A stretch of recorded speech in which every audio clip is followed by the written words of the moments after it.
Professora Paula, professor Haroldo, que são pessoas que eu tenho um carinho imenso e é sempre uma felicidade ser lembrada por eles. Eu vou começar compartilhando minha tela para que a gente possa conversar um pouco mais sobre a temática, né, da radiologia.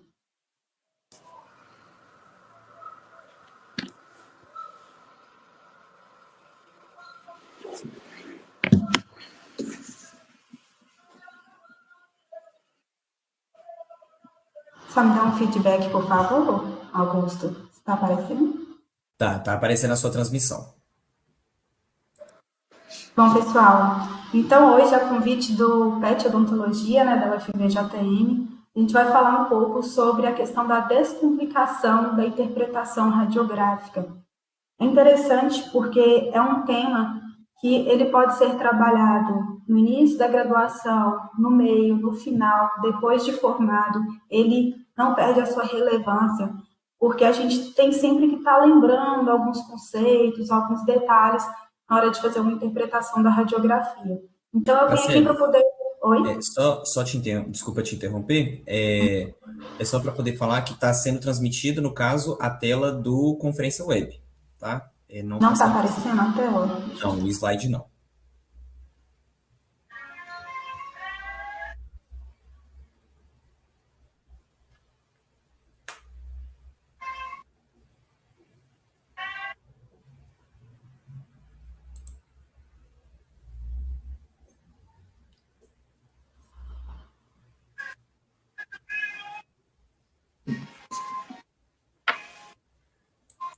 Agora aparece? Isso, perfeito. Agora está no slide. Bom, então, pessoal, é um tema que é sempre importante a gente estar relembrando ele, né? Sei que não vou trazer, às vezes, algumas novidades, algumas coisas já são coisas que vocês conhecem, mas é bom a gente estar relembrando e espero que eu venha agregar também, né, novas informações. Bom, como eu já fui muito bem apresentada pelo Augusto, eu sempre gosto de trazer um pouquinho da minha trajetória antes de falar, para que vocês possam entender quem é a pessoa que está aqui falando sobre isso com vocês. É uma trajetória que eu tenho muito orgulho, né? Eu sou fruto da UFVJM, fiz meu mestrado, meu doutorado, meu pós-doutorado lá. Atualmente faço parte do quadro de professores permanentes do programa de pós-graduação da UFVJM, e é uma instituição que eu tenho um carinho muito grande e é sempre bom, né, estar conseguindo retornar um pouco do conhecimento que eu adquiri nessa instituição. Me graduei em odontologia na Universidade Estadual de Montes Claros e fiz a minha especialização em radiologia odontológica na São Leopoldo Mandic. Atualmente trabalho também como radiologista para algumas clínicas privadas e trabalho também na função de coordenação do Centro de Especialidade Odontológica daqui de Minas Novas, onde também, rotineiramente, a gente está trabalhando aí com a radiografia. E sobre o que a gente vai falar hoje, né? Como o objetivo é tentar tornar mais prático esse processo da interpretação radiográfica, a minha ideia foi tentar abordar a interpretação radiográfica nas diversas especialidades da odontologia. Então, a gente vai tentar abordar um pouquinho em cada especialidade, buscando aí aquelas alterações mais comuns dentro da especialidade, para que a gente possa conseguir tentar abordar de tudo, né, de uma forma mais objetiva. Então, vamos falar sobre as alterações em regiões de coroa dentária, em região radicular, dentro das lesões dentárias. Vamos falar das alterações periapicais, né, as periapicopatias. Vamos falar das alterações periodontais, dos aspectos radiográficos importantes para a cirurgia e as principais patologias, os seus aspectos radiográficos.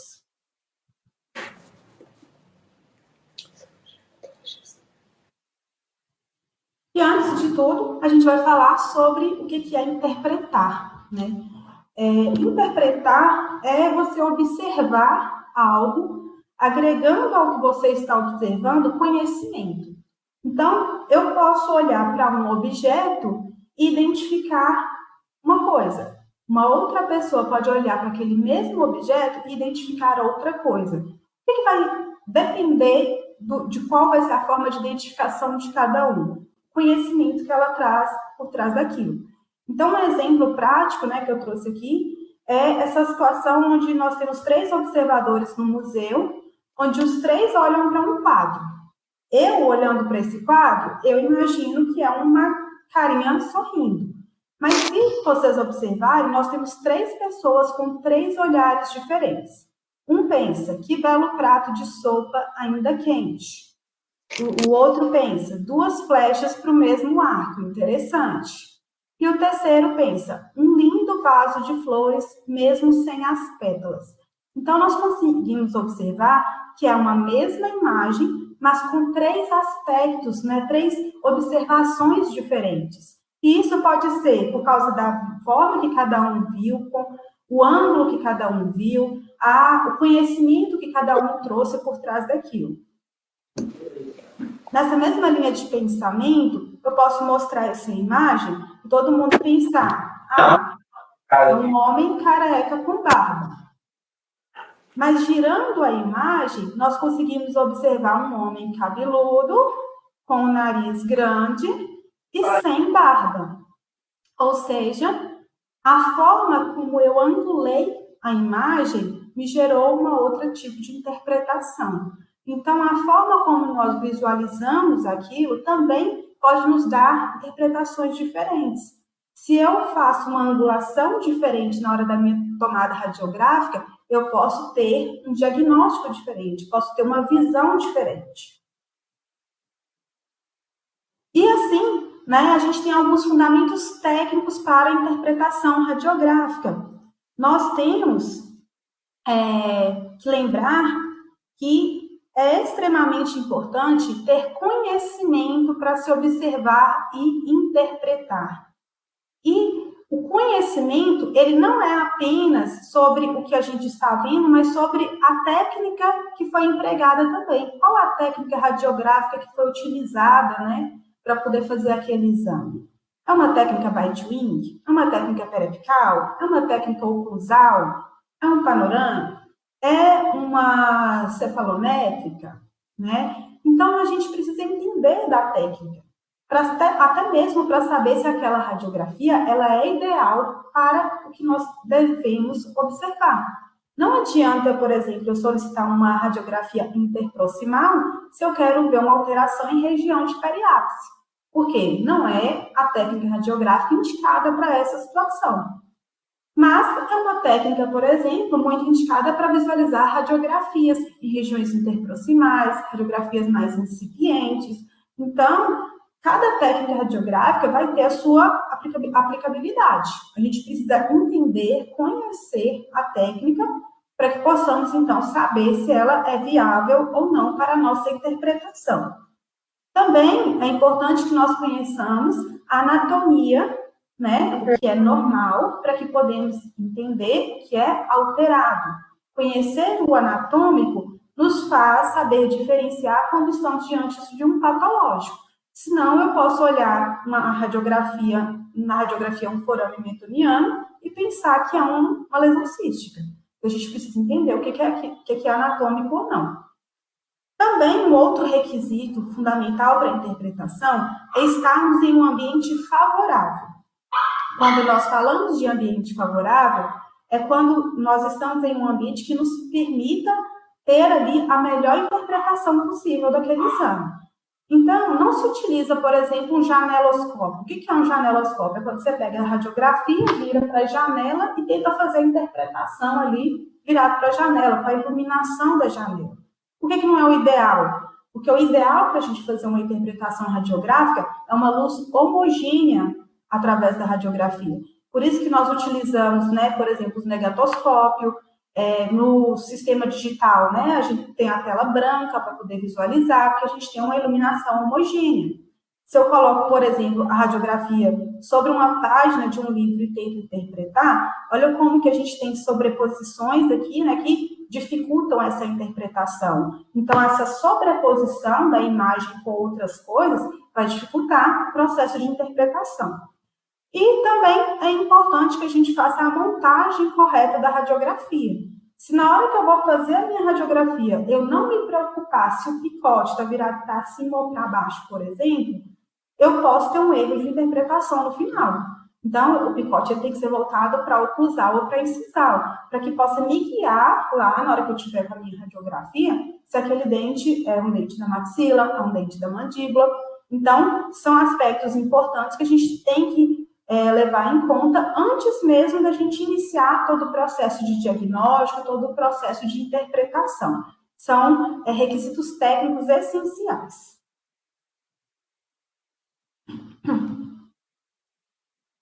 E como eu falei, o conhecimento é muito importante. Se eu mostro essa imagem para vocês e pergunto, essa imagem aqui é uma imagem de quê? Né? O que seria isso aqui? Muitos poderiam me responder, é a Torre Eiffel. E eu, por não conhecer a Torre Eiffel, nunca estive lá, eu poderia concordar. Só que, na verdade, isso é uma réplica em Umuarama. Então, talvez, se alguém conhecesse a Torre Eiffel, falava, parece muito com a Torre Eiffel, mas lá não tem esse cercado, não. Então, quando a gente não conhece, a gente está muito mais suscetível a cometer erros de diagnóstico. E é isso que esse artigo mostra para a gente, né? Então, esse artigo é uma revisão sistemática, onde ele traz para a gente quais são os fatores essenciais para a gente fazer uma interpretação de uma radiografia odontológica. Então, o conhecimento, o tempo, né? Porque a gente não faz interpretação radiográfica no caminho da faculdade, a gente não faz a interpretação radiográfica ali naqueles segundos que o paciente está ali esperando enquanto você acabou de radiografar para poder já dar o resultado para ele. Então, a interpretação radiográfica, ela requer tempo, você precisa ter tempo para poder fazer ela, é necessário ter conhecimento. Muitas vezes a experiência clínica vai contar muito, porque você consegue correlacionar o que você está vendo com a prática clínica, com o aspecto clínico. E nesse ponto, nós, enquanto radiologistas, né, muitas vezes à distância, a gente perde, às vezes, um pouco nisso, porque a gente não conhece a história clínica por trás daquela radiografia. Por isso que, às vezes, os dentistas ficam até aborrecidos quando a gente manda sugestivo de, né? A gente não fala exatamente o que é. Mas por que a gente não fala exatamente o que é? Porque, na verdade, a gente precisa conhecer melhor o clínico. E isso quem conhece é o dentista, que acompanhou a história clínica. Então, tudo isso são fatores essenciais para que a gente consiga, então, gerar uma interpretação radiográfica de sucesso. Se eu erro na interpretação radiográfica, eu posso errar no processo de diagnóstico e nas decisões de tratamento do meu paciente. E esses erros podem gerar, né, iatrogenias, podem gerar danos aí no processo de tratamento do meu paciente, que pode ser irreversível. Então, falando um pouco da interpretação radiográfica, né, dentro de cada área, nós vamos começar falando sobre algumas das lesões dentárias. E a maior das lesões dentárias, né, a mais comumente aí na clínica odontológica, é a cárie dentária. Então, a cárie dentária, ela provoca uma desmineralização no dente, fazendo com que uma superfície íntegra, né, ela perca seus minerais e gera uma radiolucidez na radiografia. Então, a radiografia, né, os fótons de raio-x, eles geram a imagem radiográfica através da atenuação do feixe de raio-x. O que é uma atenuação? Atenuação é o ato de barrar aquele feixe, de atravessar a estrutura. Então, quando eu tenho um dente íntegro, por exemplo, um esmalte mineralizado, uma dentina, né, íntegra, esse aspecto mineralizado, ele é capaz de barrar o feixe de raio-x. Quando nós temos uma desmineralização, esses feixes conseguem, então, atravessar a superfície. E ao atravessar a superfície, eles geram um aspecto radiográfico radiolúcido. Quando eu olho para uma radiografia, então, odontológica, e eu vejo uma imagem radiolúcida em região de coroa, é muito comum nós associarmos a presença da cárie dentária. Agora, o que a gente não consegue definir é a atividade da cárie dentária. ou seja, se aquela cárie está ativa, se ela está inativa, a gente apenas consegue observar que aconteceu um processo de desmineralização ali naquela estrutura, um processo de perda da estrutura dentária. O processo de identificação da atividade da cárie, isso aí ele tem que ser realizado clinicamente. E é por isso que muitas vezes a gente ouve falar, né, o clínico é soberano. Por quê? No exame radiográfico, muitas vezes ele tem sobreposições, ele tem distorções, que podem, então, levar a erro de diagnóstico. Então, a gente tem sempre que correlacionar o aspecto radiográfico com o aspecto clínico para a gente conseguir chegar ao diagnóstico. Essa semana, uma colega me mandou uma imagem radiográfica e falou comigo assim, tinha uma imagem, um aspecto radiolúcido, na região mais ou menos cervical do dente, e ela falou, olha, você acha que tem uma cárie aí? Aí eu devolvi a pergunta para ela. Esquece a radiografia, pensa lá no clínico. Você acha que tinha uma cárie lá? Ela falou, não vi, parece que está tudo íntegro, o paciente não tem nenhuma queixa, só na radiografia que eu vi essa área mais radiolúcida. Aí eu falei com ela, então confia no seu clínico. Por quê? A imagem radiográfica é muito suscetível a erros. Claro que muitas vezes a gente vê uma imagem ali muito sugestiva. E aí, quando a gente vê essa imagem bastante sugestiva, né, a gente pode lançar a mão até de outras manobras clínicas, tentando buscar visualizar melhor aquela região. Então, a gente pode utilizar o espaçador para tentar ver ali na região interproximal melhor. A gente pode tentar repetir a radiografia, mudando a angulação, para ver se teve um erro, foi da angulação. Mas, de forma geral, é o clínico que é soberano. A cárie dentária ela é classificada de acordo com a sua superfície de acometimento.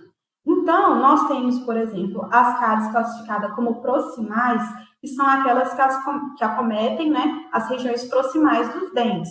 Então, a região interproximal, que são aqui as regiões de ponto de contato dos dentes, né? É muito comum naqueles pacientes, às vezes, têm dificuldade de utilizar fio dental, né? Que a gente tem um acúmulo de alimentos naquela região e acaba gerando uma cárie dentária. Também casos que a gente tem de restaurações com infiltração, restaurações mal adaptadas, acabam gerando também, favorecendo também o desenvolvimento de cárie nessas regiões. E o que nós vamos observar? Deixa eu tentar dar um zoom aqui. O que nós vamos observar? Né? Essa imagem radiolúcida exatamente na região proximal. Vejam que aqui a gente utilizou uma radiografia interproximal. É a radiografia ideal para visualizar cárie em região de proximal. O próprio nome dela já diz. Por quê? Na radiografia interproximal, a gente muitas vezes consegue ter esse espaço, né, entre os dentes na imagem radiográfica. Então, por causa da forma como os feixes de raio-x são posicionados.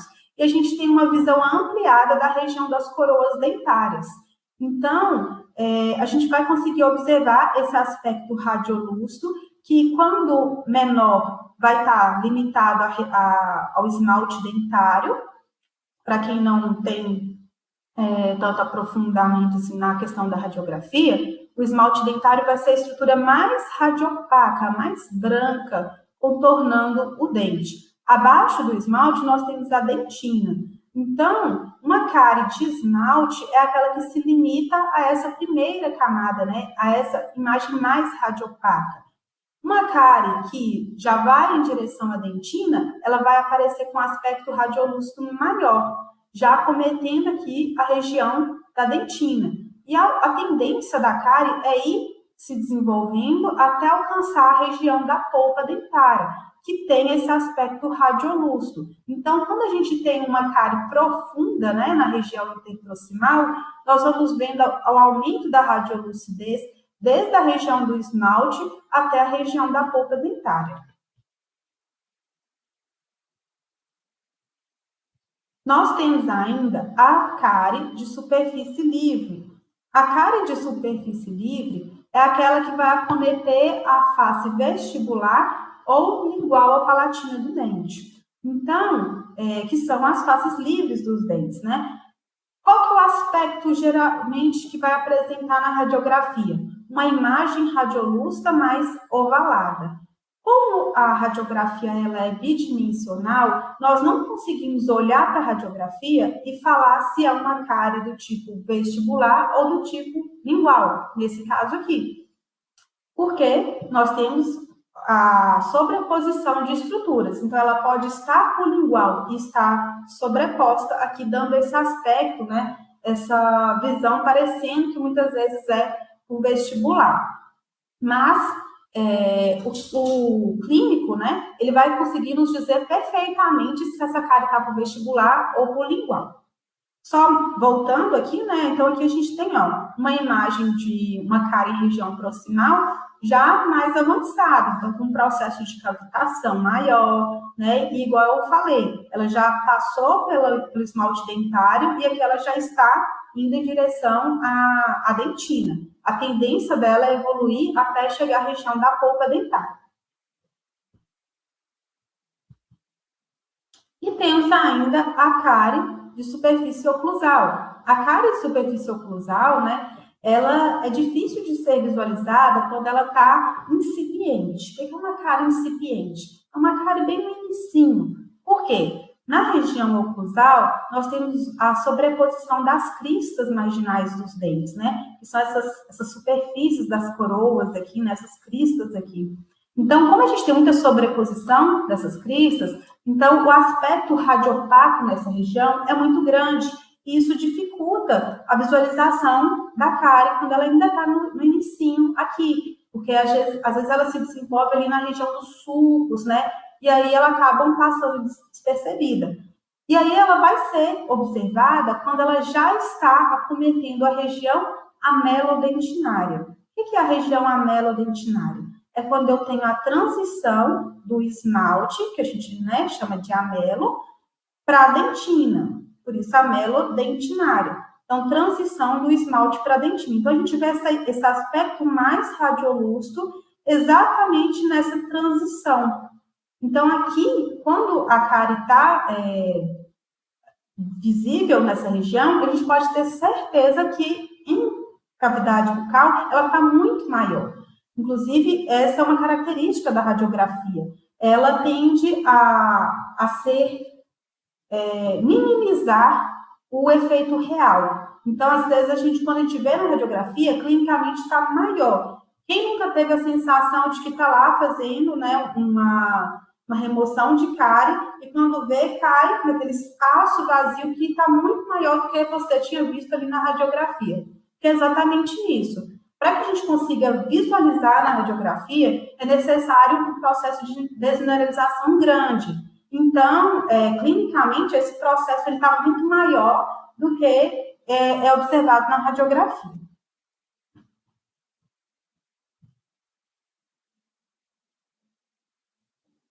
Quando a gente vai fazer, então, uma interpretação da cárie, a gente tem que tomar muito cuidado com o falso positivo e o falso negativo.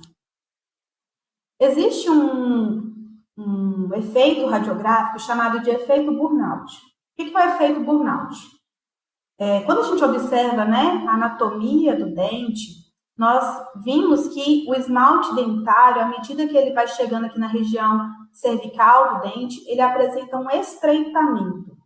Esse estreitamento vai gerar uma diferença de densidade radiográfica entre o esmalte e a dentina e o cemento nessa região.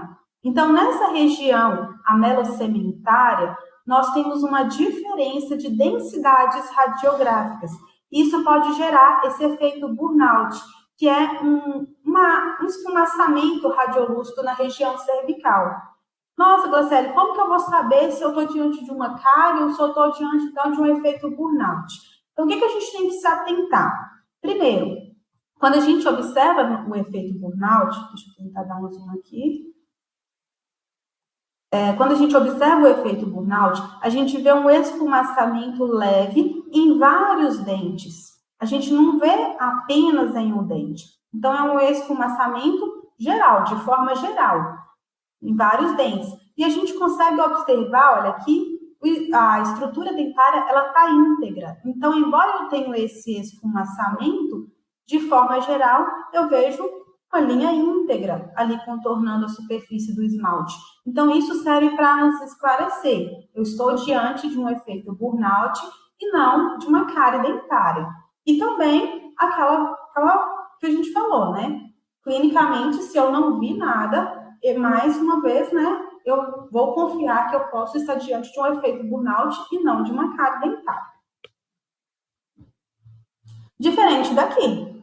Então, aqui, olha, a gente observa que eu tenho uma radiolucidez, mas eu tenho uma perda da superfície do dente.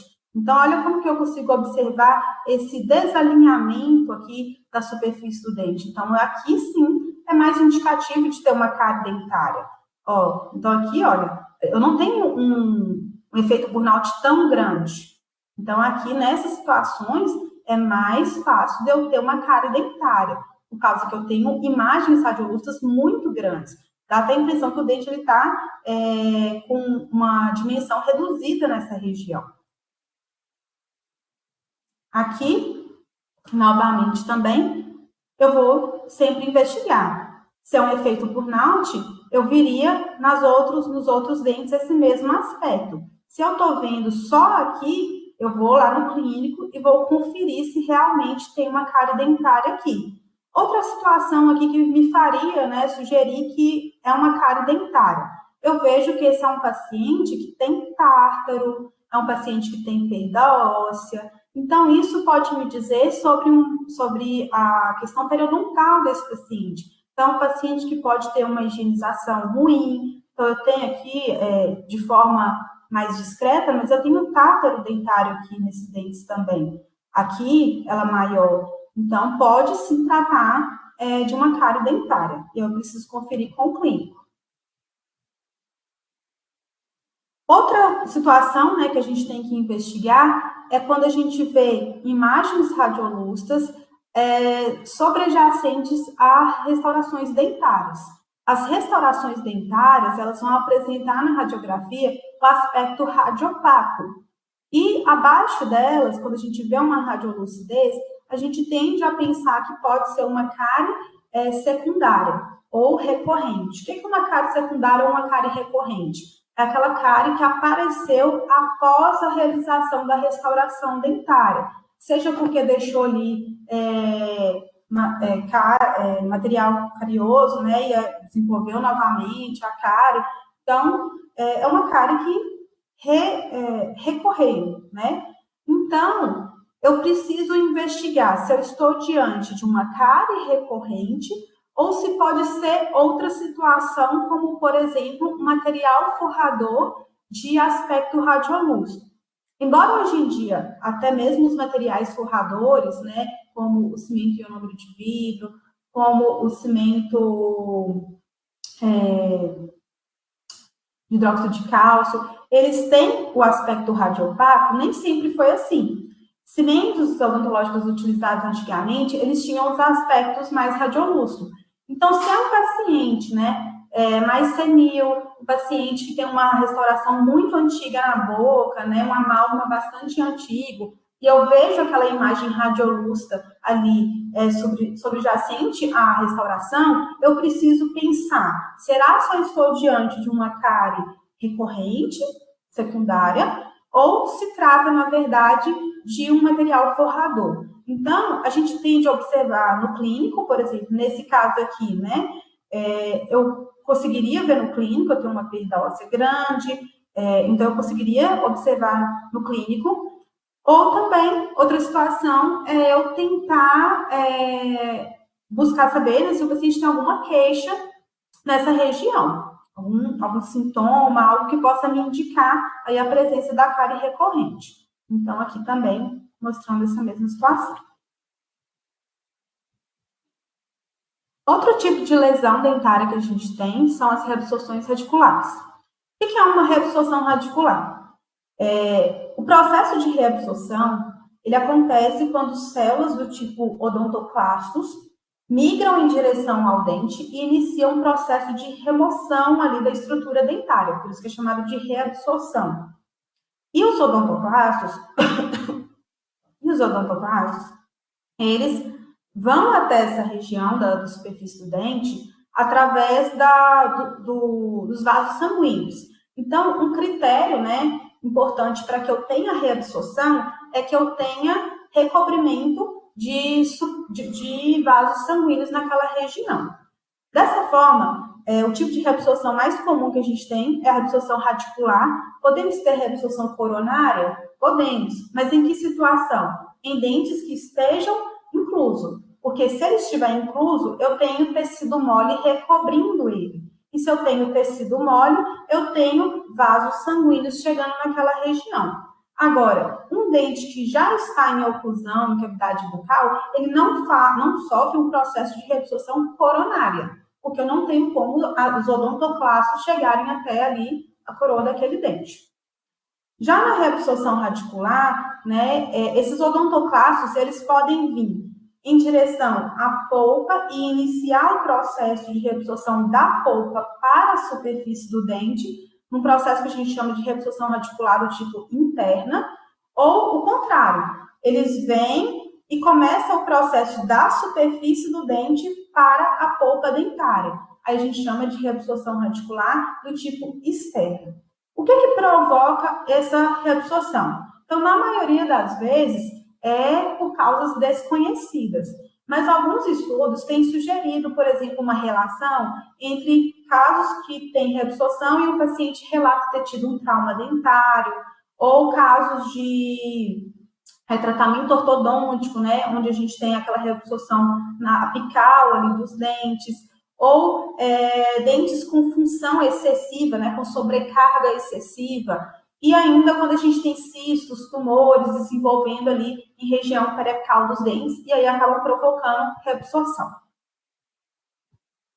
Então, a reabsorção radicular interna, igual eu falei, é aquela que inicia da polpa para a superfície do dente. Então, quando os odontoclastos chegam, né, a partir da polpa, e aqui eles começam o processo de reabsorção, começa o processo de remoção da estrutura dentária. Então, eu costumo dizer que a aparência fica como uma cobra que engoliu um sapo. Por quê? A gente tem um canal radicular, que é ali mais estreito, e, de repente, esse canal radicular, ele apresenta, né, uma dilatação.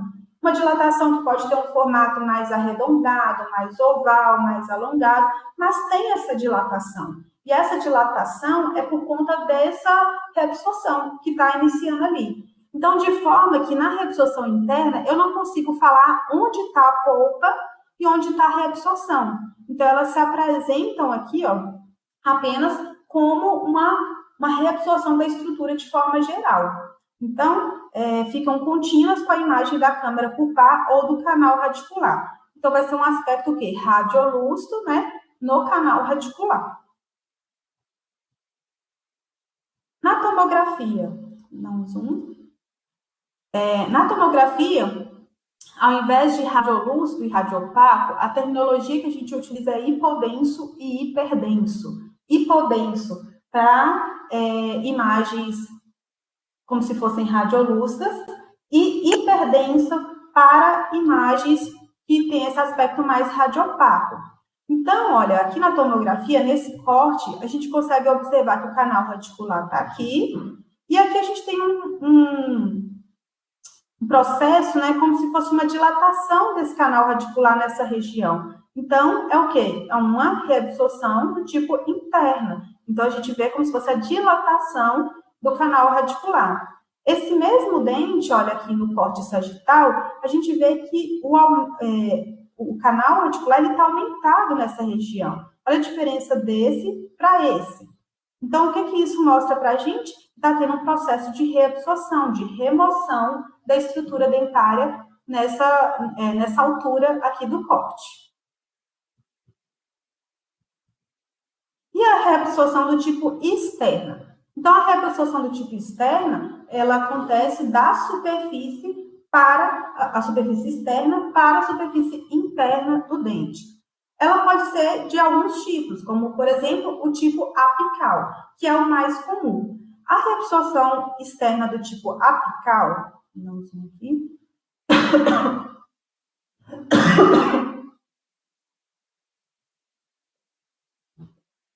O que nós vamos observar?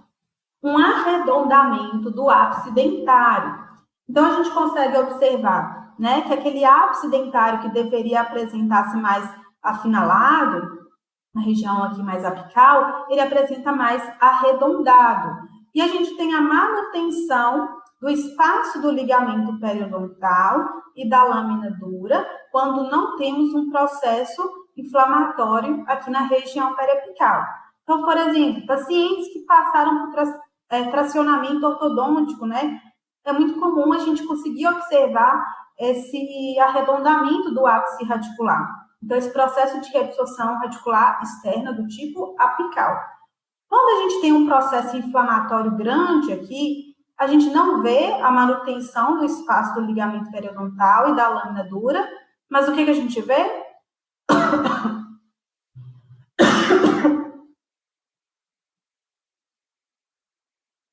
O processo inflamatório associado a essa reabsorção, mostrando então que o processo inflamatório está provocando a reabsorção. E na reabsorção radicular externa do tipo apical, a gente vê uma diminuição, né, do tamanho do dente, porque a tendência é ele ir diminuindo à medida que a reabsorção vai aumentando. É também comum a gente ver o canal pulpar aberto e amplo no ápice. Por quê? O canal radicular, à medida que ele vai para a região de ápice, ele vai afinalando. Então, se eu corto ele, né? Vamos imaginar assim, se eu perco aquele afinamento na região apical, ele vai ficar mais amplo aqui. Vamos imaginar, por exemplo, que a gente tem uma reabsorção nessa altura aqui. Então, o dente vai finalizar com o canal radicular com essa espessura aqui.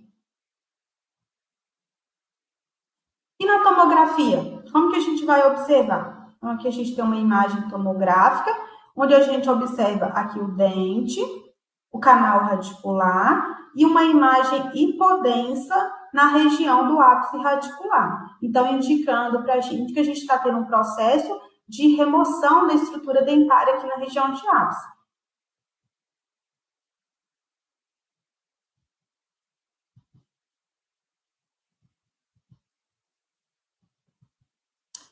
A reabsorção também pode ser do tipo lateral.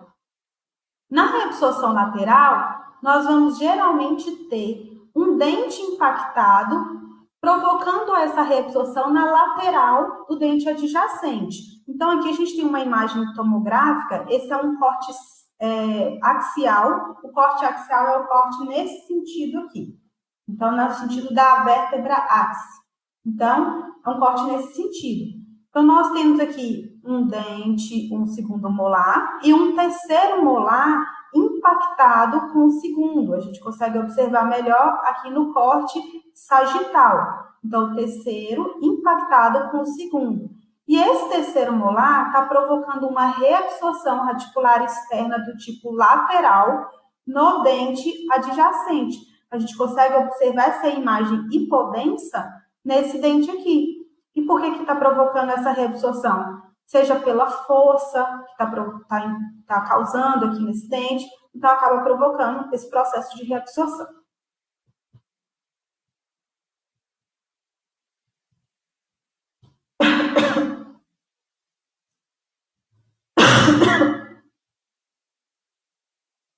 Aqui outros tipos de reabsorção. Essa aqui, essa imagem é para que a gente consiga diferenciar uma reabsorção externa de uma interna.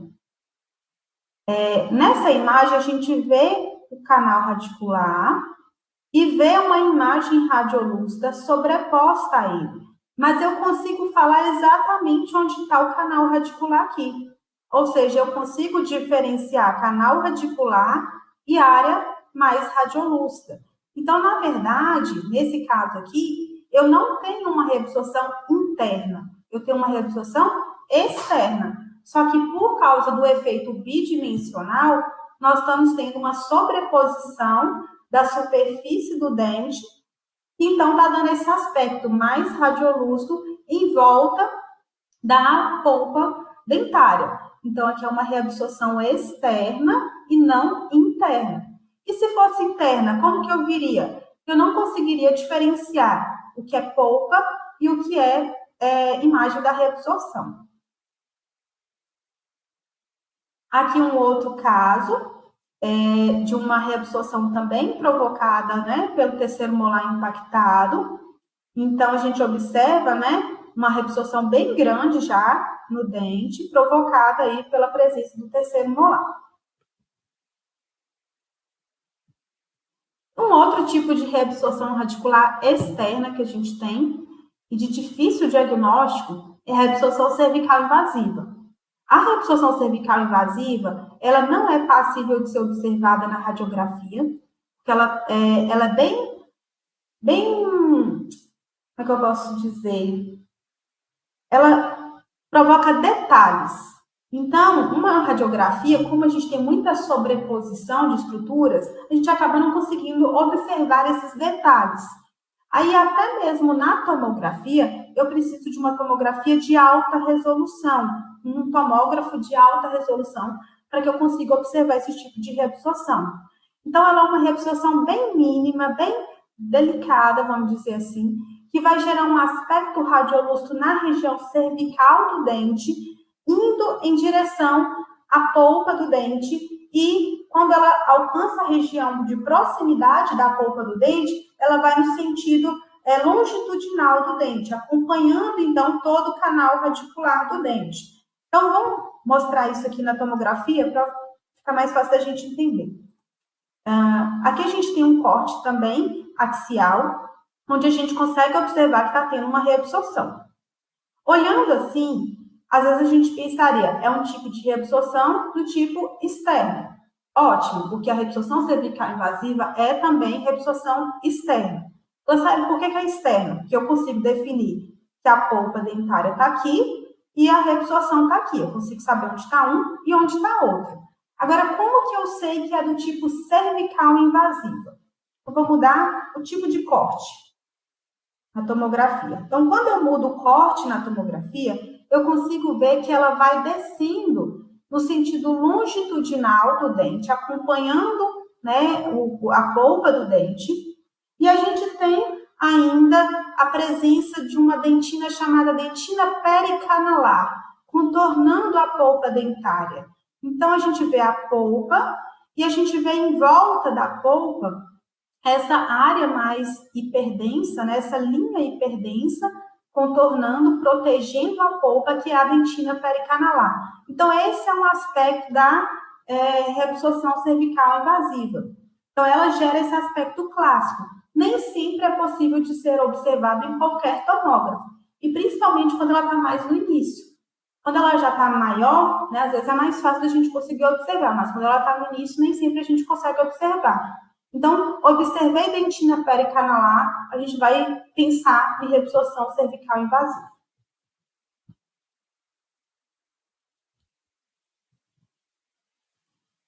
Outro tipo de lesão dentária às vezes comum, principalmente na endodontia, são as fraturas dentárias. As fraturas, elas vão acontecer muitas vezes por causa de um trauma dentário, e elas podem envolver apenas a coroa, e aí a gente chama de fratura coronária, pode envolver a raiz, e aí a gente fala que é uma fratura radicular, ou pode envolver tanto a coroa quanto a raiz. A gente chama de fratura corono-radicular. E muitas vezes elas vai ser difícil de ser visualizada na radiografia, porque a gente vai depender, né, da angulação do fóton de raio-x, para que aí a gente consiga ter um aspecto radiográfico ali da fratura. Então, as fraturas, elas apresentam radiograficamente como uma linha radiolúcida no dente, né, que vai depender coroa-raiz ou coroa-raiz ao mesmo tempo. E, para que seja observado na radiografia, é importante que o fóton de raio-x trespasse a fratura ou a trinca de forma paralela. E aí eu tenho uma imagem radiolúcida bem evidente. Quando isso não acontece, eu posso ter uma sobreposição das estruturas que não geram, então, um aspecto radiográfico. E aí acaba passando desapercebido. Então, qual que é a grande dificuldade? Muitas vezes, a gente solicita a radiografia para saber se teve a fratura.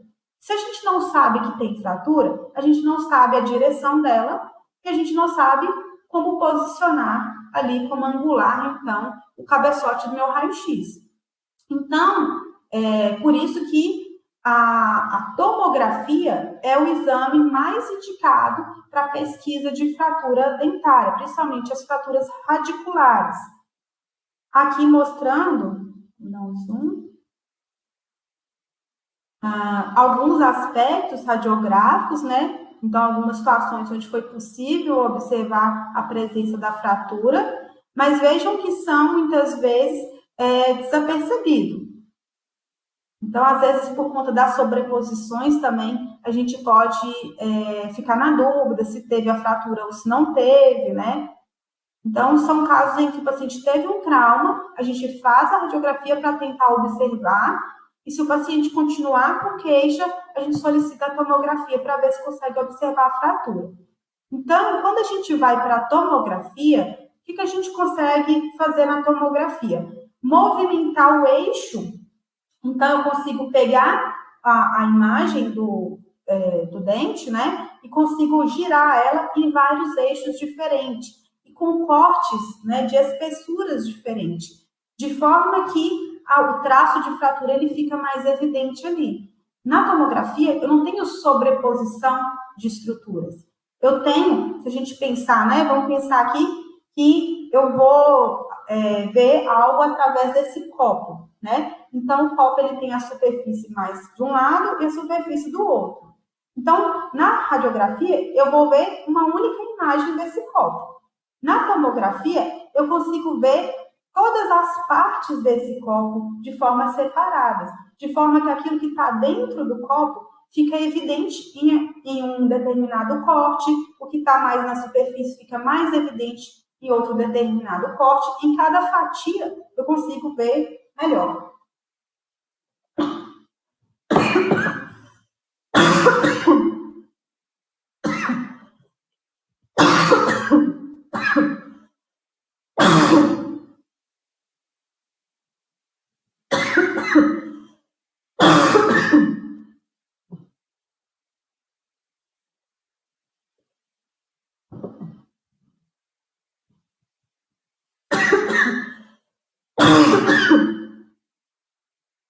O grande problema das fraturas dentárias são os artefatos. Perdão, pessoal.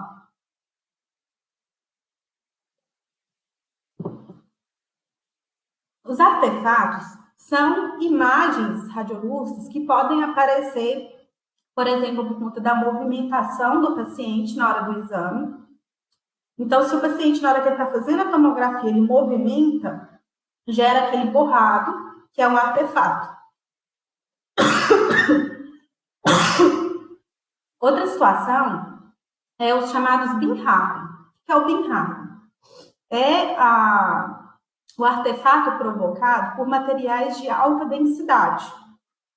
Vou tentar mostrar para vocês aqui, deixa eu tentar dar um zoom. Aqui a gente tem uma imagem bem, no caso aqui como é uma tomografia, né, uma imagem bem hiperdensa. E a gente observa que essa imagem hiperdensa, ela gera um efeito de uma outra imagem hiperdensa aqui. Não sei se vocês conseguem observar direitinho. E sempre após uma imagem bem hiperdensa, né, uma faixa hiperdensa, eu vou ter uma faixa hipodensa. Olha como que aqui a gente tem ela forte. Então, quando eu tenho um material muito denso, né, com uma hiperdensidade muito grande, eu acabo gerando esses artefatos provocados pelo material. É o que acontece, por exemplo, quando eu tenho cone de gutta-percha, quando eu tenho pino intracanal, quando eu tenho um implante adjacente a um dente que eu estou investigando fratura, quando o paciente possui um bracket ortodôntico, um material de alta densidade na coroa, né, um material restaurador de alta densidade. Então, eles vão provocar artefatos. E esses artefatos, às vezes, vão a longa distância. Isso dificulta o processo de diagnóstico. E aí, o que vai ser importante? Que eu tenha, então, um tomógrafo de alta resolução para que eu tente minimizar, né, esses artefatos. Existem também alguns efeitos na tomografia. Logo quando você faz o exame,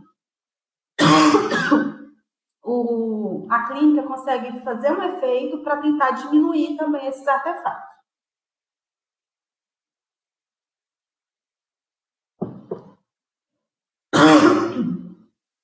E aí, ó, a gente acaba conseguindo observar melhor a presença da fratura. Aqui ela está sendo observada, né? Vou diminuir aqui, em 3 tipos de cortes diferentes. Uma mesma fratura em 3 cortes diferentes. Então, comprovando para a gente que realmente tem uma fratura mesmo. Um macete, né, que a gente utiliza para poder ver se a fratura é tentar identificar em vários cortes, porque quando eu vejo em um corte apenas, né, quando eu falo corte, gente, é a forma como que eu estou vendo aquela imagem. Aqui, por exemplo, eu tenho um chamado corte coronal. O corte coronal é aquele que eu vejo a superfície vestibular e superfície lingual do dente. O corte axial é aquele cortado nesse sentido aqui. Então, é como se eu estivesse cortando o dente no seu sentido axial. E aí eu consigo olhar por dentro do dente. Ó, eu consigo ver aqui a superfície externa do dente, eu consigo ver lá dentro do dente que tem material endodôntico. Aqui eu tenho a região vestibular, aqui eu tenho a região lingual. E temos também o corte sagital, que nos dentes posteriores vão ser aqueles cortes onde eu vejo vários dentes juntos, né? Aqui está um pouco borrado, porque a gente vai movimentando o eixo, procurando ali o corte. Mas eu consigo ver que tem mais dentes aqui ao lado, né? Então eu consigo ver vários dentes numa mesma imagem, tipo coronal, mas com mais dentes ali ao lado. Mas isso é assunto para outras aulas sobre tomografia. Mas, então, uma outra coisa que pode me dar uma dica, né, que tem uma fratura ali, é um defeito ósseo próximo à fratura. Então, o que é esse defeito ósseo? A gente fala defeito ósseo em J. Então, conseguem observar que eu tenho como se fosse um J aqui, uma perda óssea, fazendo como se fosse um J. Então, aqui também, ó, uma perda óssea fazendo um J. Então, isso é indicativo de que tem uma fratura ali naquela região. Então, saindo das lesões dentárias, a gente vai falar agora das alterações periapicais, as chamadas periapicopatias. Então, as periapicopatias, normalmente, elas iniciam, né, por uma cárie ou um trauma na região da coroa do dente, que vai gerar um processo inflamatório na polpa, e esse processo inflamatório pode levar à necrose da polpa, e a polpa, quando necrosada, ela começa, então, a acumular ali metabólitos, bactérias, que migram para a região periapical, gerando ali uma inflamação na região de periápice dentário, que são as chamadas periapicopatias. Com o desenvolvimento desse processo inflamatório, essa lesão periapical, ela tende a ir, né, para toda a região de osso medular, gerando, então, as osteomielites.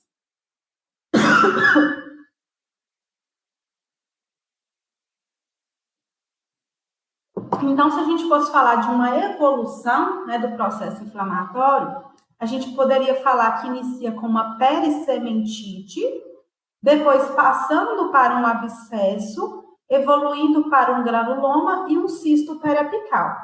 Na perissementite, é um aspecto inflamatório inicial ali da região de periápice. Por ser inicial, às vezes pode não ter nenhum aspecto radiográfico, né? Então, eu posso não observar nenhuma alteração ali na região de periápice, ou eu posso ter um discreto aumento do espessamento aqui do espaço do ligamento periodontal e, às vezes, da lâmina dura. Ela também mais evidente aqui nessa região de periápice. Geralmente está relacionado a um quadro, né, de pulpite reversível. Então, aqui, ó, numa perissementite, às vezes não é tão evidente, às vezes eu observo um discreto aumento da espessura do espaço do ligamento periodontal ali naquela região. E no abscesso? Aí agora a gente já começa a ver essa radiolucidez mais evidente ali na região de periápice. Só que ela está um pouco mais difusa, né? Então a gente vê a perda da lâmina dura e a gente vê um aumento maior desse espaço do ligamento periodontal. No abscesso também, aqui ó, a gente consegue observar, né, essa radiolucidez, mas de forma difusa. E no abscesso também, às vezes a gente encontra esse aspecto radiográfico aqui, que é o quê? Como se fosse uma linha radiolúcida indo em direção àquela área radiolúcida difusa em região de periápice, que na verdade é o trajeto fistuloso. Então, um paciente com uma fístula, ele pode apresentar esse aspecto radiográfico aqui, onde nós temos essa área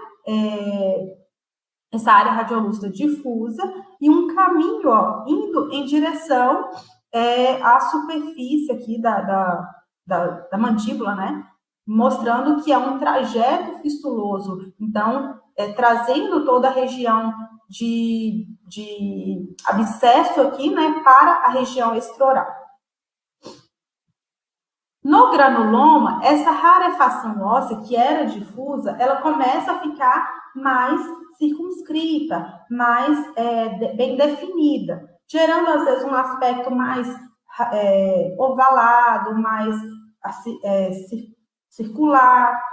E aí, a gente, novamente, vai ver a perda da lâmina dura, mas a gente vê aquele aspecto radiolúcido, olha, já mais bem definido, bem mais radiolúcido, mais forte, né? E às vezes gerando até um aspecto mais arredondado.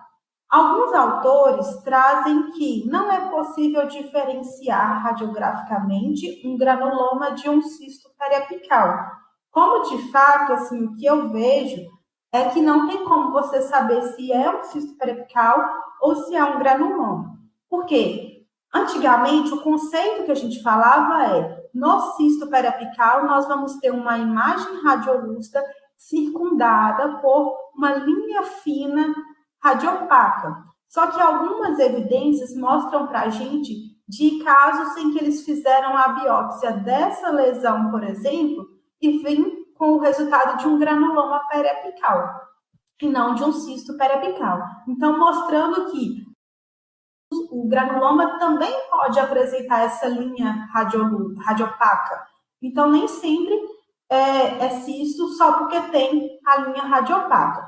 Mas o que isso vai influenciar na minha conduta clínica? Nenhuma. Porque seja um granuloma ou seja um cisto periapical, né, o tratamento ele é o mesmo. Aqui a gente tem uma situação clínica em que foi observado a presença, né, a presença da fístula, e aí o profissional pensou logo que estava associado aqui ao dente 21. Quando foi feita a radiografia, observou que essa imagem radiolúcida ela está mais aqui para a região do 22. Mas ele pensou, né, não, o de 22 está com tratamento endodôntico, né, não vejo problema aqui, então eu imagino que seja realmente o dente 21. Observe, né, que fez o acesso do dente aqui, dente 21, e fez o tratamento endodôntico do dente 21. E só depois que não teve a resolução da fístula, o que ele resolveu fazer? Um rastreamento da fístula, que é uma manobra radiográfica que a gente pode lançar mão antes mesmo de fazer, né, o tratamento endodôntico, igual foi feito aqui.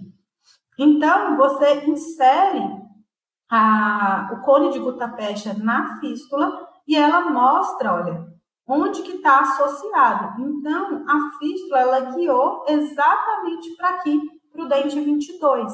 Então, mostrando, na verdade, que essa lesão é realmente do dente 22. É ele que tem a necessidade de passar por um retratamento endodôntico. Dentes que estão na maxila, né, em proximidade com o seio maxilar, eles podem produzir um efeito inflamatório no seio maxilar, chamado de periostite. O que é isso? Então, quando a gente tem um processo inflamatório no ápice radicular, o seio maxilar, para tentar conter aquele processo inflamatório, ele começa a produzir, né, um osso adjacente ali àquela lesão, chamada de periostite. E aí o aspecto radiográfico que nós vamos ver é como se fosse um contorno, né, daquela lesão. Então, um aumento, olha, a gente vê, acompanhando o assoalho do seio maxilar, a gente vê esse abaulamento, esse aumento nessa região do seio maxilar provocado pela periostite, né, por esse processo inflamatório aqui, essa resposta do periósteo. Aqui na tomografia, o que a gente consegue observar? Que tem um dente, acima desse dente a gente vê uma região bem hipodensa, e nessa região hipodensa, a gente consegue observar que o seio maxilar está um pouco abaulado, ou seja, está contornando essa lesão. E eu vou dar um zoom aqui para ver se eu consigo mostrar melhor para vocês, que a gente tem o rompimento do assoalho do seio maxilar. Então, o assoalho do seio maxilar é essa imagem hiperdensa aqui, ó. Ela vem aqui, aqui ela contorna toda a lesão, e aqui desce. Aqui a gente vê alguns pontos de rompimento dessa linha, né? Dessa linha hiperdensa. O que esses pontos de rompimento demonstram para a gente? Que esse processo inflamatório que está aqui, ele conseguiu atravessar para o seio maxilar. Então, aqui eu tenho o seio maxilar. O seio maxilar sem nenhum processo inflamatório anatômico, né? Ele vai apresentar esse aspecto aqui, ou seja, bem hipodenso. Quando eu tenho um processo inflamatório nele, eu vejo esse aspecto aqui de densidade intermediária, né? Então, a gente vê, olha, que é o mesmo aspecto que está do lado de cá. Então, mostrando que é o processo inflamatório migrando para a região do seio maxilar. É um quadro que a gente chama de sinusite odontogênica, né? Então, vai provocar uma sinusopatia, né? Um processo inflamatório no seio maxilar, por conta do dente.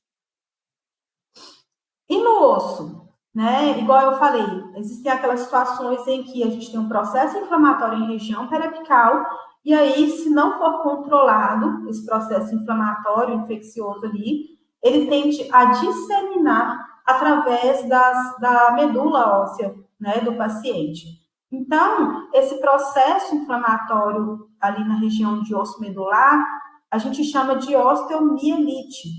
A osteomielite, né, que a gente tem uma imagem clínica dela, ela pode ser classificada como supurativa ou esclerosante. A supurativa, ela pode ser do tipo aguda ou do tipo crônica. E qual que é o aspecto radiográfico? Na osteomielite supurativa aguda, é esse quadro clínico aqui da imagem. Então, a gente vê uma mucosa bastante avermelhada, a gente vê, às vezes, nessa exposição óssea, a gente vê uma queixa do paciente de uma dor muito intensa, quadros de febre. Então, a gente vê um processo inflamatório bastante exacerbado. E se eu fizer uma radiografia, eu vou ver focos radiolúcidos ali no tecido ósseo. O que a gente precisa tomar cuidado? Existem alguns casos, quando está mais inicial, onde a gente tem o processo clínico instalado, a gente tem a queixa álgica do paciente e tudo mais, mas a gente ainda não consegue ver esses focos radiolúcidos, porque ele ainda está inicial. Lembra quando eu falei lá da cárie, que a gente precisa de ter uma desmineralização grande para que apareça? É o mesmo caso aqui. Quando esse processo de desmineralização ainda está inicial, ele pode não apresentar um aspecto radiográfico. Mas, quando ele já está mais evoluído, a gente vê a presença de vários pontos radiolúcidos chamados de microabscessos. E quando ele se torna crônico? Quando ele está crônico, a gente vê áreas radiolúcidas, mas vê também alguns ossos, né? Algumas partes bem radiopacas, que são o caso de necrose óssea.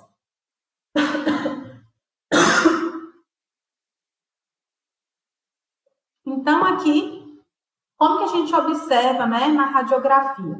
Vou dar um zoom.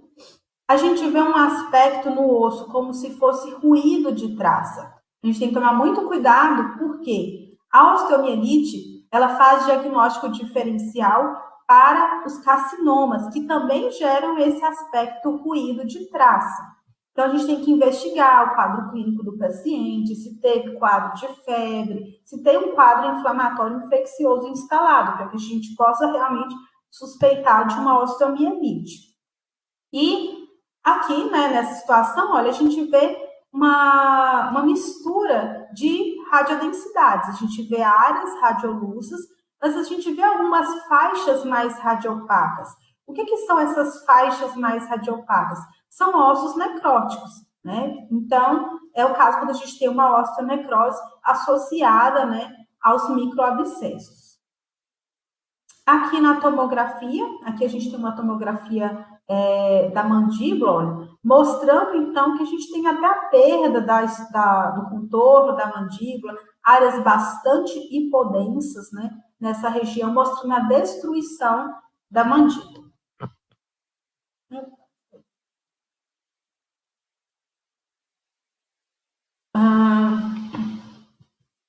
A osteomielite esclerosante, ela pode ser do tipo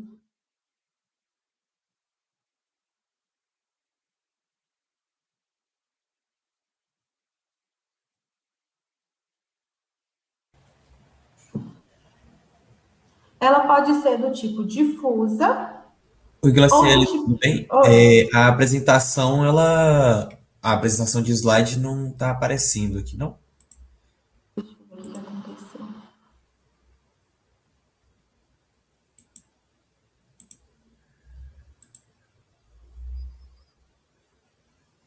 Eu vou parar o compartilhamento e compartilhar de novo.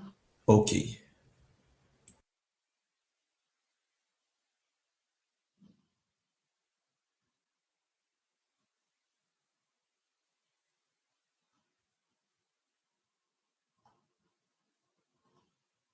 Agora foi, tá certinho. Então, a osteomielite do tipo esclerosante, ela pode ser do tipo difusa ou do tipo focal. Difusa, o que diferencia a esclerosante da supurativa? A supurativa, o aspecto radiográfico clássico é radiolúcido. A esclerosante é a radiopacidade. Então, o que diferencia classicamente, radiograficamente, elas é isso: supurativo, radiolúcido, esclerosante, esclerose óssea, então radiopacidade. Na difusa, a gente tem uma radiopacidade difusa, generalizada. Na focal, eu consigo ver aquela radiopacidade mais concentrada, geralmente em região de periápse dentário. Então, aqui, por exemplo, ó, eu tenho uma radiopacidade mais difusa. Eu consigo ver, né, nessa região a concentração de uma radiopacidade, mas ela não está concentrada em uma única região, como nessa segunda imagem. Nessa segunda imagem, a radiopacidade está restrita aqui no periápse descendente. Vocês vão encontrar, às vezes, na literatura, né, um sinônimo para a osteomielite esclerosante do tipo focal, a osteite condensante. São sinônimos, que é essa radiopacidade localizada em região de periápse dentário. As alterações periodontais. Então, nas alterações periodontais, nós vamos ter alterações em tecido ósseo, que vai produzir aspectos radiográficos também, que podem diferenciar a morfologia do osso ou o aspecto interno, né, do osso alveolar, ou seja, ou o formato do osso, ou também a diferença de densidade do aspecto ósseo ali.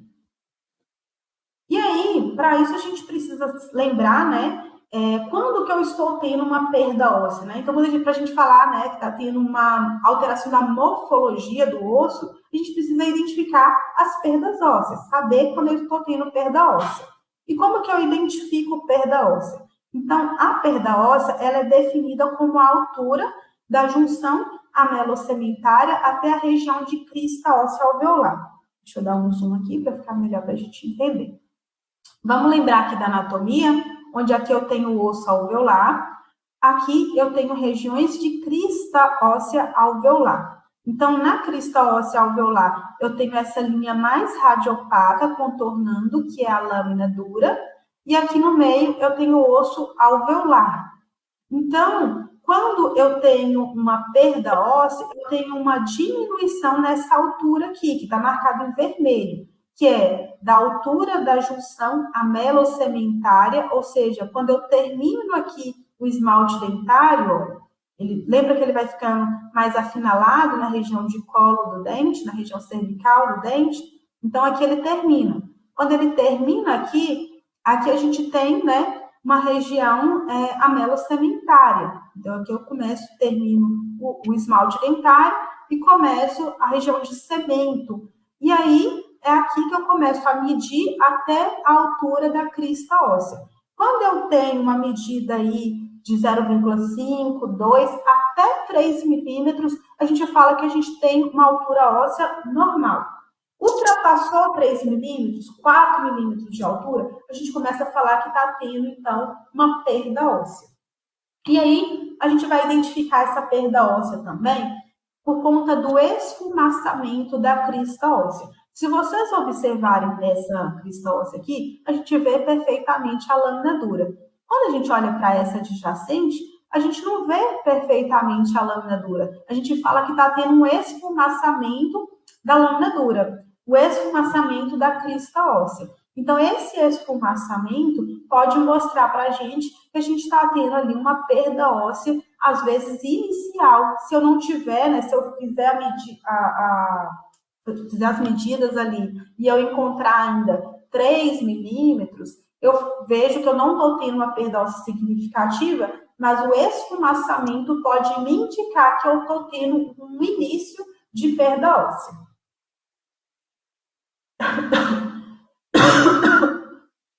Aqui mostra para a gente, olha, esse esfumaçamento, né, da crista óssea. Olha a diferença da crista óssea aqui e aqui. A gente perde o contorno dessa crista óssea, né? A crista óssea, ela faz esse contorno na região interdental, na radiografia. Então, a gente perde esse contorno. Isso é provocado pela perda óssea. Nesse caso aqui, mais especificamente, eu ainda vejo várias situações que indicam para mim que é um paciente com doença periodontal. A gente consegue observar na superfície dos dentes, olha, essas irregularidades radiopacas que são tártaros. Aqui também, ó, presença de tártaro. Aqui eu tenho uma restauração que está com sobrecontorno, olha, um excesso do material restaurador. Então, isso também indica para mim que eu tenho um ambiente favorável ao desenvolvimento de uma doença periodontal, de uma alteração periodontal.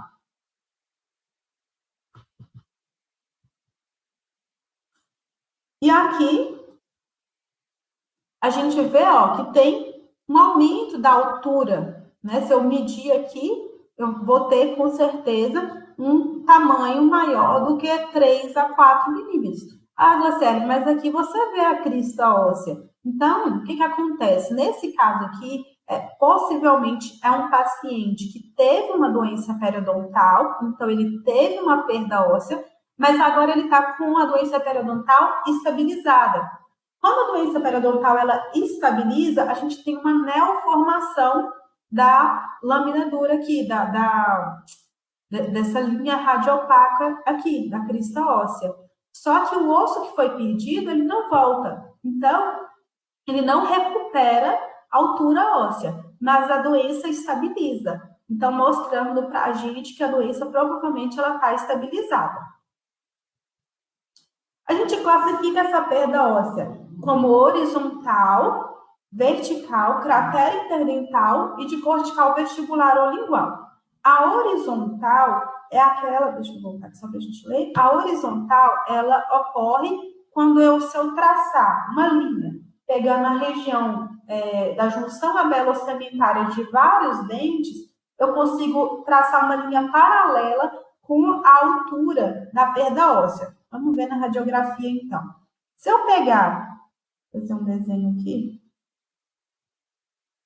Se Se eu traçar uma linha que passa pela junção amelocementária dos dentes e traçar uma linha aqui na região da perda óssea, a gente vê que elas estão paralelas. Então, isso indica para a gente uma perda óssea do tipo horizontal. Aqui a gente não consegue ver os demais dentes, mas seria mais ou menos assim também.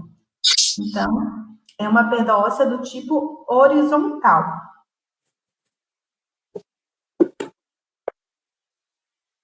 Na vertical, a vertical, ela é também chamada de perda óssea do tipo angular. Eu costumo brincar para memorizar, que a gente consegue ver o V de vertical nela.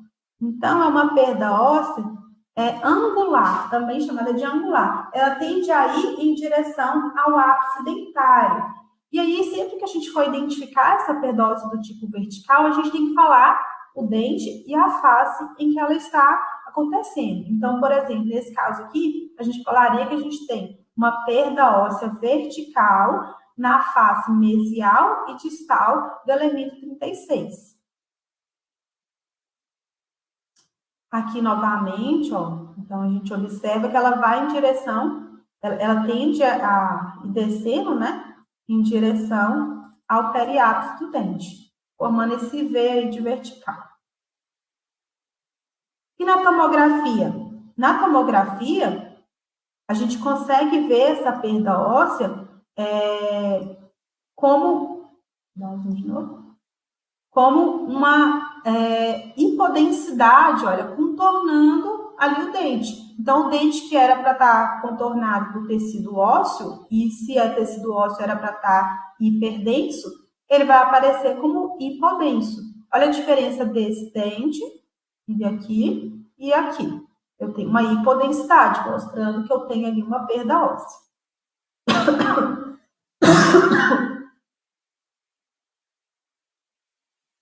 A gente classifica ainda a perda óssea do tipo cratera interdental quando nós temos essa perda óssea numa região entre dois dentes. Então, por isso que ela é chamada de interdental. A gente vê, ó, que a gente tem uma diferença de densidade aqui para aqui. Essa diferença de densidade daqui de cima para aqui para baixo é porque eu tive perda de tecido ósseo aqui.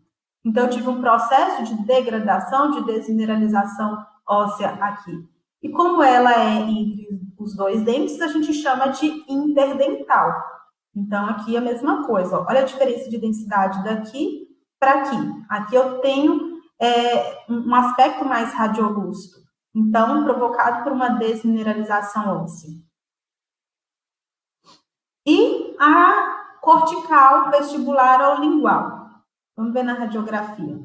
Então, quando eu vejo parecido com aquela da interdental, só que ela vai para a região da superfície do dente. Como ela vem sobrepondo a superfície do dente, né? Ela está ou por vestibular ou por lingual. Consigo saber na radiografia? Não, porque eu tenho a questão de ser um exame bidimensional. Pode estar por lingual ou pode estar por vestibular. Na radiografia, eu não consigo saber. Eu só consigo saber no clínico, onde eu vou fazer uma sondagem e aqui, né, por vestibular ou por lingual, a minha profundidade de sondagem vai dar maior. Aqui eu tenho um caso, olha, onde eu tenho associado dois tipos de perda óssea. Eu tenho uma perda óssea do tipo horizontal, porque o osso ele tá embaixo, né, em toda essa região. E eu tenho uma perda óssea também do tipo vestibular ou lingual. Ó, eu tenho duas alturas ósseas aqui. Aqui a mesma coisa, eu tenho duas alturas ósseas, onde eu tenho, né, a presença da cratera, do defeito ósseo, da perda óssea por vestibular ou por lingual. O defeito ósseo em furca é quando essa perda óssea acontece entre duas raízes, na região de furca dentária, né? Então, a gente consegue observar essa radiolucidez, né? Quando eu estou falando de radiografia, ou hipodensidade, quando eu estiver falando de tomografia, na região da furca dentária.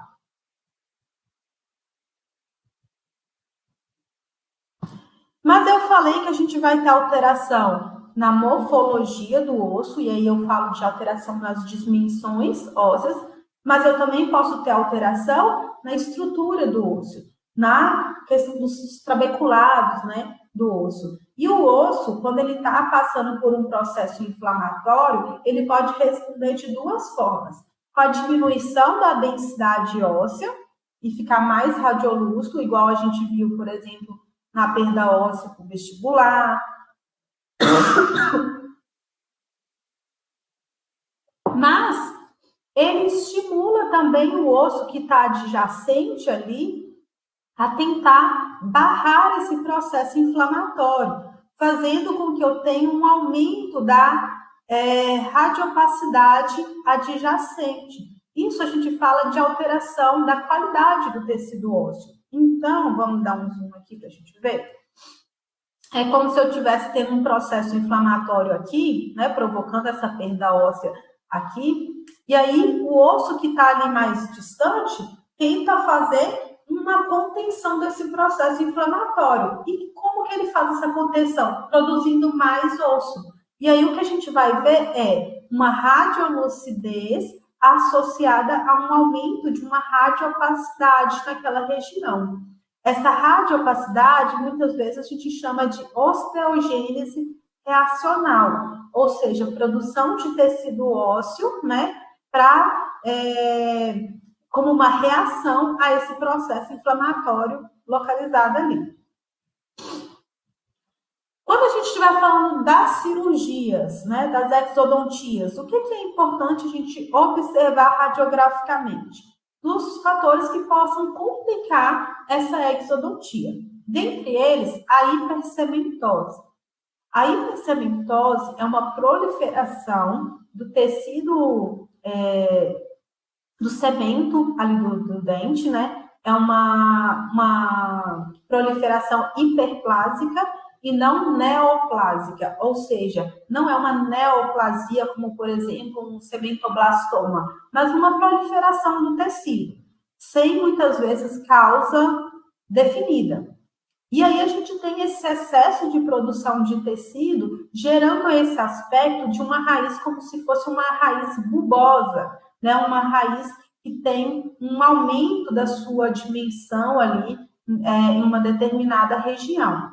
O que é característico da hipercementose? O contorno desse espaço do ligamento periodontal e da lâmina dura nessa estrutura mais radiopaca, né? Dessa região mais bulbosa ali da raiz dentária.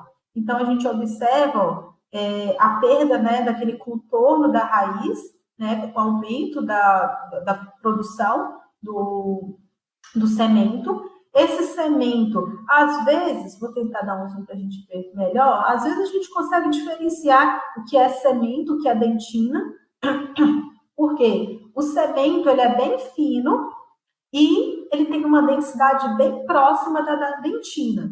Quando ele está com uma produção excessiva, às vezes a gente consegue definir na radiografia o que é cemento e o que é dentina. Mas nem sempre isso é possível. Mas a gente sempre tem uma produção excessiva do cemento. E aí a preservação do espaço da lâmina dura e do ligamento periodontal é característico de que se trata, então, de uma hipercementose. E por que eu falei que é importante para uma exodontia? Porque se eu tenho uma hipercementose, né, eu tenho uma maior dificuldade no processo de luxação dentária ali. Então, muitas vezes eu posso prever, né, a minha dificuldade cirúrgica, eu já posso pensar em utilizar, né, uma segunda técnica radiográfica, onde, às vezes, se o dente é multiradicular, vai ser necessário, às vezes, eu fazer uma odontosecção, uma maior osteotomia, para poder fazer a exodontia daquele dente. Aqui é o que eu já tinha falado. Dilaceração radicular, inclusive na radiografia, às vezes a dilaceração radicular pode parecer com a hipercementose. Porque vamos imaginar, a dilaceração é a curvatura excessiva da raiz dentária. Então vamos imaginar o aspecto radiográfico, né, desse dente aqui, por exemplo.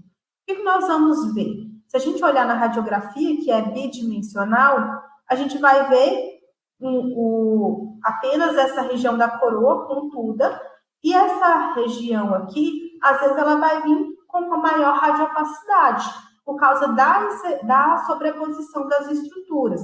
Então, muitas vezes acontece da dilaceração radicular parecer muito uma hipersegmentose na radiografia.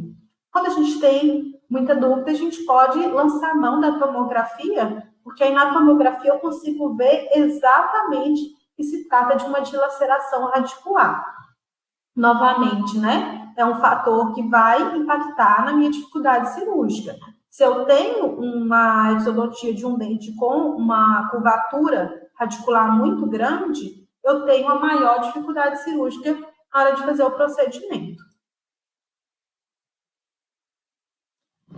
E com relação ao canal mandibular, muita gente tem dúvida, está perto do canal ou não está perto do canal?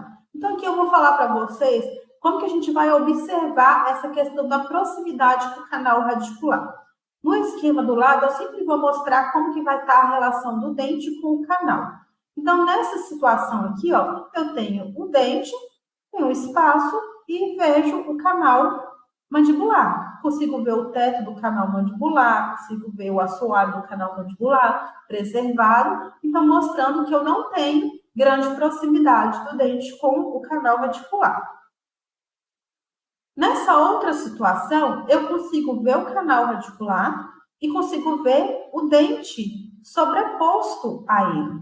Muitas pessoas, às vezes, podem olhar e pensar assim, nossa, esse dente está muito difícil, a raiz está dentro do canal. Na verdade, não está. O que eu tenho aqui é que o dente ele está ou à frente ou atrás do canal mandibular, gerando esse aspecto de sobreposição das duas estruturas. Então, a gente consegue observar que o espaço do ligamento periodontal está todo preservado, a gente consegue ver, né, a questão do teto do canal mandibular aqui também sendo preservado. Então, mostrando para a gente que, na verdade, as estruturas elas estão sobrepostas. Diferente dessa outra situação. Nessa outra situação, o que eu vou ver? Eu vou ver o apagamento da linha, deixa eu tentar dar um zoom, fica melhor, da linha do canal, do teto do canal mandibular na região do dente. Então, eu consigo vir acompanhando ela, chega aqui, eu perco ela, ó, ela some, e ela vai aparecer lá na frente de novo. Então, o que isso aqui pode indicar para mim?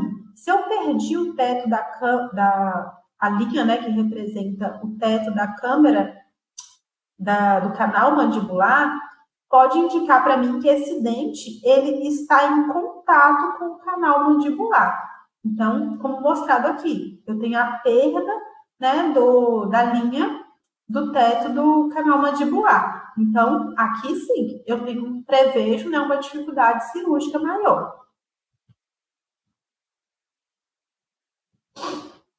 Outra situação mais complicada. Então, vamos para o esquema primeiro. Quando eu vejo um afinamento na espessura do canal mandibular, exatamente no ponto onde eu tenho o dente, mostrando que esse dente está comprimindo o canal mandibular. Então, nessa situação, o que eu vou ter? O íntimo contato, né, do dente, do ápice do dente com o canal mandibular. Então, ele não rompeu o teto do canal, mas ele está em íntima relação. Então, na hora de eu fazer a exodontia, eu tenho que tomar muito cuidado, porque ele está muito próximo aqui. E é esse caso aqui. Veja como que o canal vem mais largo, chega aqui, ele dá uma diminuída, e olha como que ele faz a curvatura exatamente igual à curvatura do dente. Então, indicando que aqui eu posso ter uma relação de proximidade com o ápice do canal radicular com o teto da câmara pulpar. Nessas situações onde eu desconfio, o ideal é eu pedir a tomografia para poder confirmar esse processo de diagnóstico. E com relação ao seio maxilar? Com relação ao seio maxilar, a gente também vai ter algumas imagens clássicas.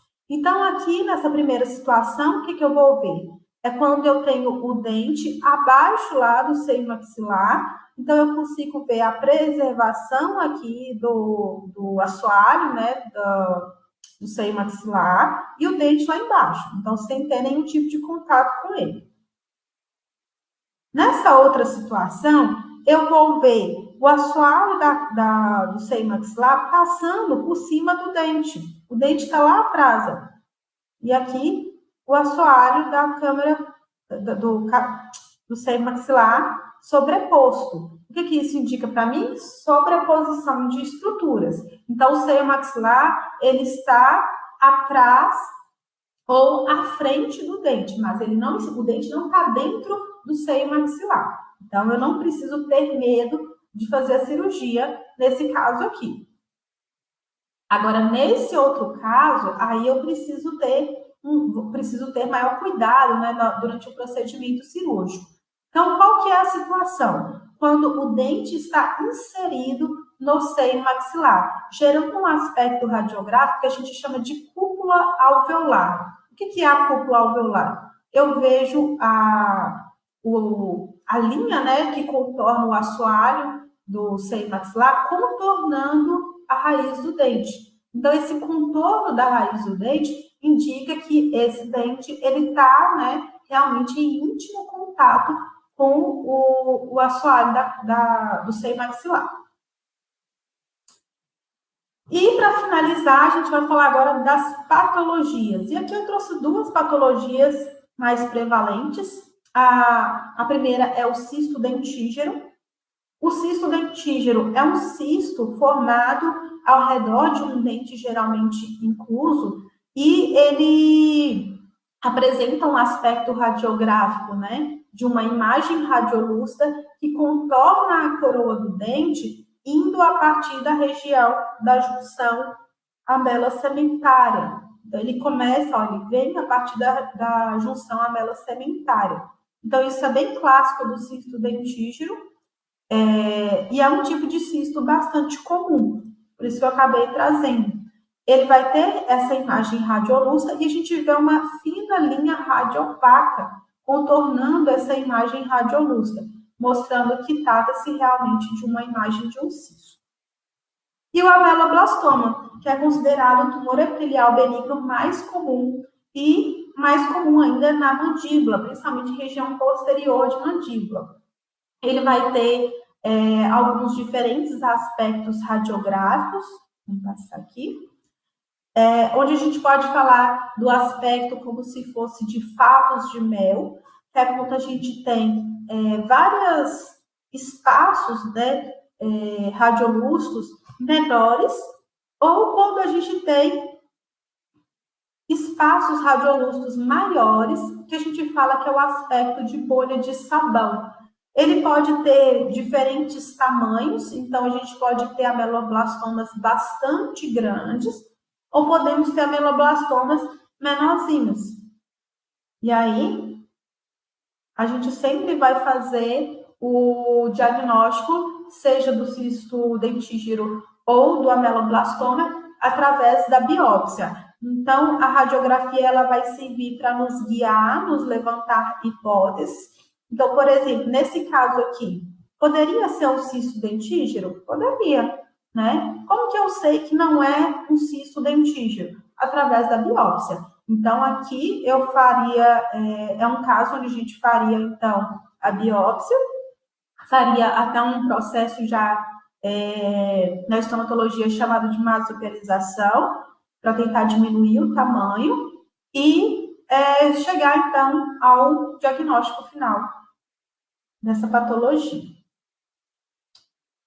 Bom, pessoal, não sei se vocês deixaram algumas dúvidas no chat, aí eu vou pedir o auxílio do Augusto, mas aí só para a gente poder finalizar, né, antes de eu responder as dúvidas, eu trouxe uma história, né, para a gente refletir um pouco, onde a gente tem dois lenhadores, um mais novo e um mais velho. E aí esses dois lenhadores foram então para o campo, né, com o seu machado e começaram a fazer lenha. E aí esse lenhador mais novo foi lá e cortou bastante árvore o dia inteiro, sem parar, e no final do dia ele estava esgotado. Já o lenhador mais velho, ele foi de forma lenta, foi cortando as árvores e descansando, cortando as árvores e descansando. No final do dia, uma coisa intrigou. O lenhador mais velho, ele tinha cortado muito mais árvores, né? Tinha feito muito mais lenha do que o lenhador mais novo. E aí o lenhador mais novo, intrigado, né, perguntou para o senhor: como que pode, se o senhor parou tanto para descansar, ter cortado mais lenha do que eu? E aí o senhor mais velho falou: enquanto você cortava, eu afiava o meu machado. Então, o conhecimento é quando a gente está afiando o nosso machado. Que possamos, então, aí, né, quando finalizarmos a nossa graduação, eu sei que aqui, no PET, a gente tem muito aluno da graduação aí, né, já em processo de finalização, que possamos estar sempre afiando o nosso machado, possamos estar sempre aprimorando o nosso conhecimento. Só assim a gente vai conseguir mais êxito, conseguir os melhores resultados. Às vezes a gente está novo, né? A gente quer partir para a prática clínica e trabalhar mais, ganhar mais dinheiro, mas muitas vezes é necessário a gente pausar, afiar o nosso machado para que a gente consiga obter os melhores resultados. E aí, tudo que vocês fizerem, façam sempre com zelo e amor. Assim, a gente não vai ver apenas um diagnóstico. Muitas vezes eu chego cansada do serviço, né? Eu vou fazer um laudo, e aí o que eu encontro é isso aqui. Então, quando a gente vê com amor, a gente não vê apenas um diagnóstico. Então, agradeço a atenção de vocês, deixo meu Instagram, meu e-mail, e qualquer dúvida, né, que não quiser reportar aqui na aula, eu fico à disposição.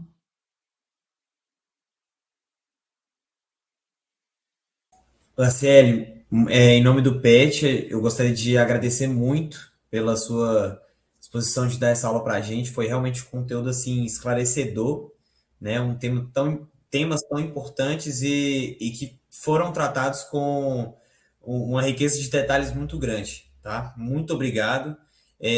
Vou dar um tempinho aí para quem quiser fazer alguma pergunta, alguém quiser tirar alguma dúvida, pode mandar no chat que eu leio aqui para a Glaciele, se ela não estiver acompanhando o chat, qualquer coisa. Vou passar também a lista de presença, tá, gente? Muito importante vocês responderem o formulário da lista de presença para ganharem o certificado também.